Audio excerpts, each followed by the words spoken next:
Hello family, आपका हमारे channel में बहुत बहुत स्वागत है।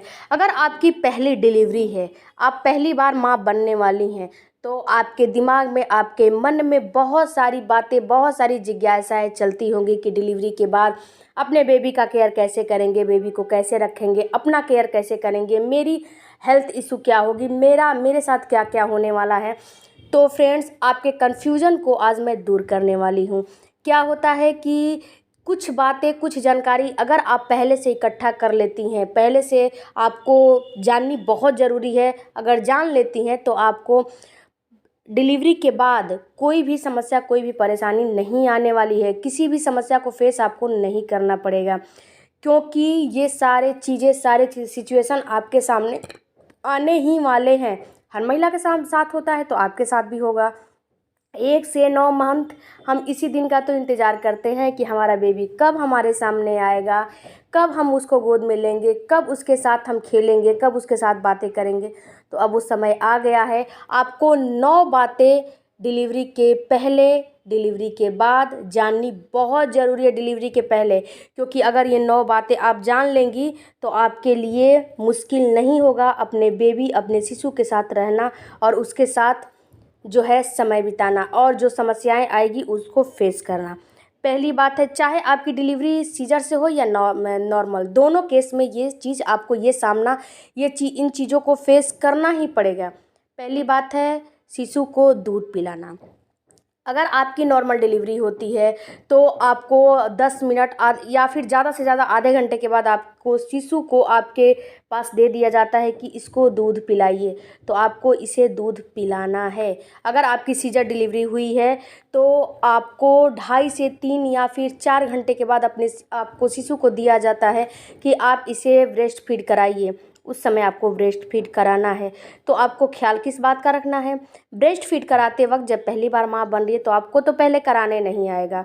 तो आपको कराते वक्त सबसे पहले क्या करना है कि जो डार्क सर्कल है, जो डार्क एरिया है, वो सारा का सारा बच्चे के मुंह में रहना चाहिए। पहले तो आपको धीरे धीरे जो है ब्रेस्ट में दूध बनेगा, लेकिन जब आप सक कराएंगी, जब बेबी को बार बार फीड कराएंगी, तो जो ब्रेस्ट मिल्क है वो ब्रेस्ट अपना काम करना शुरू कर देगी, तो आपको दूध बनने लगेगा।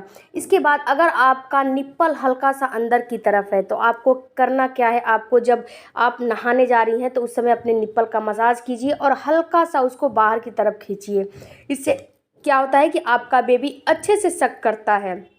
शक करने में उसे कोई परेशानी नहीं होती है, और अपने इत्मीनान से, अच्छे से, धैर्य से बैठ के आधे से 40 मिनट तक अपने शिशु को, 30 से 35-40 मिनट तक अपने शिशु को शक कराइए, दूध पिलाइए अपने से पकड़ के, क्योंकि शिशु अभी छोटा है, उसको नहीं आता है दूध पीने, शक करने। इसके बाद क्या करें आपको? इसके बाद आपको अपने शिशु के हिसाब से सोना है, शिशु के हिसाब से जगना है। आपके दिनचर्या में चेंजेज होने लगेंगे। आप जब शिशु जगेगा तो आपको भी जगना पड़ेगा, जब शिशु सोएगा तो उस समय कोशिश करें कि आप भी सो जाएं, नहीं तो दिन रात आपको जगना ही पड़ेगा। अगर आप शिशु के साथ अपना दिनचर्या नहीं चेंज करेंगी तो ये बात आपको ख्याल रखनी है। इसके अलावा जो आपका पेट का साइज है, जब आपकी डिलीवरी हो जाती है तो काफ़ी थुलथुला सा हो जाता है, काफ़ी बड़ा दिखता है, तो इसको आपको टेंशन लेने की ज़रूरत नहीं है, वो धीरे धीरे अंदर की तरफ जाएगा। जब आपकी सीजर डिलीवरी हुई है तो आपको 1 से 1.25 मंथ के बाद जो है एक्सरसाइज वगैरह करना है। लेकिन अगर आपकी नॉर्मल डिलीवरी हुई है तो आपको एक क्या मतलब 10 दिन के बाद हल्का फुल्का वॉक करना शुरू कर देना चाहिए, और सीजर में भी हल्का फुल्का वॉक करना शुरू कर देना चाहिए, और नॉर्मल में 10-15 दिन के बाद आपको हल्का फुल्का एक्सरसाइज भी करना शुरू कर देना चाहिए। इससे क्या होता है कि आपका जो पेट थुलथुला सा बाहर निकल जाता है वो धीरे धीरे धीरे धीरे अंदर की तरफ होने लगेगा। ये प्राकृतिक नियम है, ये आप खुद से नहीं कर सकती हैं। इसके बाद क्या होता है कि जब डिलीवरी होने के बाद कितनी महिलाओं को 10 से 15 दिन ब्लीडिंग होती है, कितनी महिलाओं को 1 से 1.25 मंथ भी ब्लीडिंग होती है। तो अगर आपको ज़्यादा ब्लीडिंग हो रही है तो आपको अपने डॉक्टर से कंसल्टेशन करना है, आपको शर्माना नहीं है। इसके अलावा अगर आपको ब्लीडिंग मतलब थोड़ा बहुत हो रही है तब तो कोई बात नहीं है, वो तुरंत ही मतलब ख़त्म हो जाएगी, लेकिन ज़्यादा हो रही है तो आपको शर्माना और डरना नहीं है। इसके बाद आपको अपने डाइट का भी ख्याल करना है। इसमें आपको दलिया, ओट्स ज़्यादा से ज़्यादा मात्रा में लेना है। अरहर का दाल हो गया, तुअर, अरहर को ही तुअर बोला जाता है। तो इन सारे चीज़ को अगर आप प्रोटीन युक्त अपने डाइट लेंगी तो क्या होता है कि ब्रेस्ट मिल्क जब आप फीड करा रही हैं तो उसमें भी आपको काफ़ी हेल्प करता है दूध की सप्लीमेंट बढ़ाने में।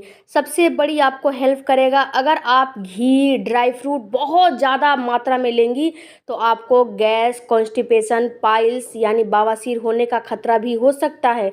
तो आपको इन सारे चीज़ को लिमिट मात्रा में ही लेना है। आपको फाइबर, हरी पत्तेदार सब्जियां, इन सब चीज़ों को अपने डाइट में ज़्यादा से ज़्यादा शामिल करना है। आपको बैक पेन, लोअर एब्डोमिनल में पेन हो सकता है, ये नॉर्मल बात है। तो आपको 1 से लेकर 40 दिन तक ज़्यादा से ज़्यादा रेस्ट करना चाहिए, आपको काम वगैरह नहीं करना चाहिए। अगर आपके घर में कोई नहीं है तो किसी को आप अपने हेल्प के लिए बुला सकती हैं, सीजर हो या नॉर्मल डिलीवरी, दोनों में ये बात लागू होती है। इसके अलावा आपको पानी और जो डॉक्टर सप्लीमेंट दिया है उसको समय समय पे लेते रहना है और पानी का इस्तेमाल इंटेक बहुत ज़्यादा करना है। आपको दूध का भी इंटेक बहुत ज़्यादा करना है। दूध पिएंगी तो आपको दूध की सप्लीमेंट बढ़ेगी।